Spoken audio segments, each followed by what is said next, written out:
জীবনে অনেক টাকা পয়সা থাকলেই সুখী হওয়া যায় না।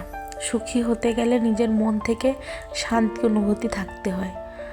আসলে আমাদের হয়তো অনেক টাকা পয়সা থেকেও আমরা অনেক সময় সুখ কিন্তু অর্জন করতে পারি না। আসসালামু আলাইকুম, সবাই কেমন আছেন? আশা করছি সবাই ভালো আছেন। আলহামদুলিল্লাহ, আমিও ভালো আছি। তো আজকে হচ্ছে আমার হাজব্যান্ডের অফিসের সবাই মিলে আর কি ওরা ঘোরার একটা প্ল্যান করে। তো আমাকে বলছিল যে আমার হাজব্যান্ড যে তুমিও আসো, তাহলে তোমাকেও সঙ্গে নিয়ে যাই। আসলে মেয়ে মানুষের মধ্যে কিন্তু শুধু আমি একাই ছিলাম। তো সেই অনুযায়ী আমি অফিস থেকে এসে ফ্রেশ হয়ে রেডি হয়ে বের হয়ে যাই। এটা রাজশাহীর কোট ঢালান বলে, ওইখানে আর কি আমরা যাই। ওরা আগের থেকে রেস্টুরেন্ট ঠিক করে রাখছিল যে এখানে আমরা যাব, তো ওখানে যাই। আসলে ঘোরাঘুরি করলে কিন্তু সবারই মন ভালো থাকে। তো ওরা আগে চলে আসছিল, ওরা অনেক সেলফি উঠাচ্ছিল, আর আমরা কিন্তু একটু লেট করছি, কারণ হচ্ছে রিক্সা পাচ্ছিলাম না। দেন আমাদের কিন্তু অটোতে আসতে হয়েছে। তো আমরা আর কি এখানে রেস্টুরেন্ট চলে আসি। তা আসার পরে এখানে আর কি এসে আমরা হচ্ছে ফ্রেশ হয়ে খাবার অর্ডার দিয়ে দিই। খাবার অর্ডার দেওয়ার পরে কিন্তু প্রায় আধা ঘন্টা আমাদের বসে থাকতে হয়। তবে এটা কিন্তু অনেক ভালো কথা যে আমরা একদম ফ্রেশ খাবার ওরা আর কি আপনাদেরকে হচ্ছে দিয়ে দেয়। আর এখানে কিন্তু এই টেবিলটা ফ্যামিলিদের জন্যই কিন্তু রেডি করে রাখছে, যাতে হচ্ছে আর কি ফ্যামিলি আসলে কোনো সমস্যা না হয়। তা আমি বসে বসে বোর হচ্ছিলাম, তো আমার হাজব্যান্ডের সাথে একটু ঢং করতেছিলাম যাতে হচ্ছে সময়টা তাড়াতাড়ি কেটে যায়। আসলে সময় যাচ্ছিল না, আর সবার মধ্যে বসে থাকলে আর ওদের মধ্যে কিন্তু আমার একটু ইতস্তত হচ্ছিল।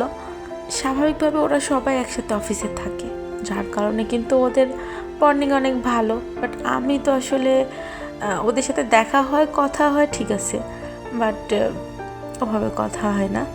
যাই হোক, তো আমি মেনু হালকা করে আপনাদের দেখাই দিলাম। দেন বসে আসি তো অনেক পরে আর কি আমাদের খাবারটা আসে। আমার হাজব্যান্ড তো একদম বোরিং ফিল করতেছিল। ও বলতেছিল এত লেট কেন, এত লেট কেন।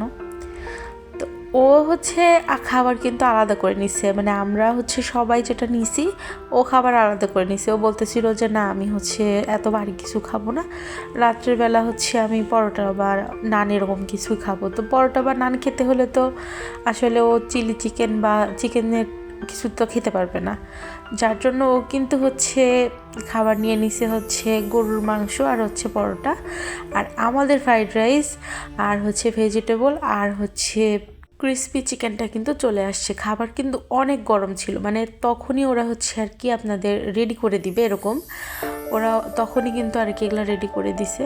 তো আমি খাওয়া শুরু করলাম। আসলে সত্যি কথা বলতে খাবারগুলো ভালো ছিল, ফ্রেশ ছিল। সব থেকে বড় কথা যে আপনাকে বসিয়ে রেখে ওরা রান্না করে দিবে। তা আমি এখানে খাচ্ছিলাম, সবার মধ্যেই বসে থেকে খাচ্ছিলাম, আর বারবার ওরটা দেখতেছিলাম যে ওর থেকে কখন খাবো, ওর থেকে কখন নেওয়া যায়, এই আর কি। মানে আমার খাবারটা তো আমি টেস্ট করতেইছিলাম, কিন্তু চাচ্ছিলাম যে ওর খাবারটাও টেস্ট করতে।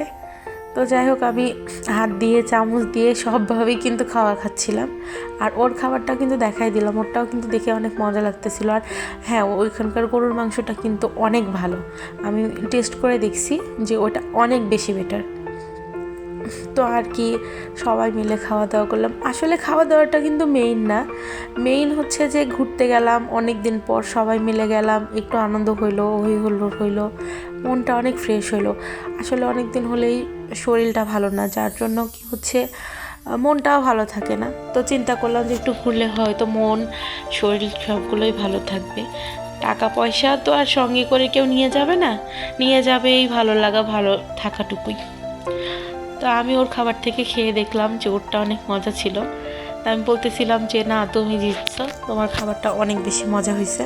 আসলে রাত্রের বেলা খাবার হিসেবে আমাদের খাবারটা একটু বেশি ভারী হয়ে গেছিলো। আমার তো খাবার পরে অনেক বেশি অসুবিধা হচ্ছিলো, মনে হচ্ছে এত খাবার এত খাবার।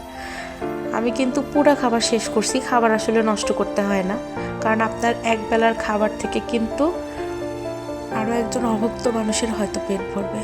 তা আমি ধীরে ধীরে খাবার খাচ্ছিলাম। লাস্টের দিকে এসে আমার আর খেতে ইচ্ছা করতেছিল না, যার জন্য কিন্তু আমি ওর গরুর মাংসের ঝোলটা এর মধ্যে নিয়ে নিছি, যাতে তবুও আমি খাবারটা শেষ করতে পারি। তো সবার খাওয়া দাওয়া শেষে খুব খারাপ অবস্থা, একদম সবাই ভরপেট খেয়ে নিছে। তো সবাই খাওয়া দাওয়া করে ক্লান্ত হয়ে গেছে। খাওয়া দাওয়া শেষে কিন্তু একটু ইচ্ছা ছিল ঘুরবো, কিন্তু আর ক্লান্তি ভাবটা এত বেশি ছিল যে আর ইচ্ছা হচ্ছিল না।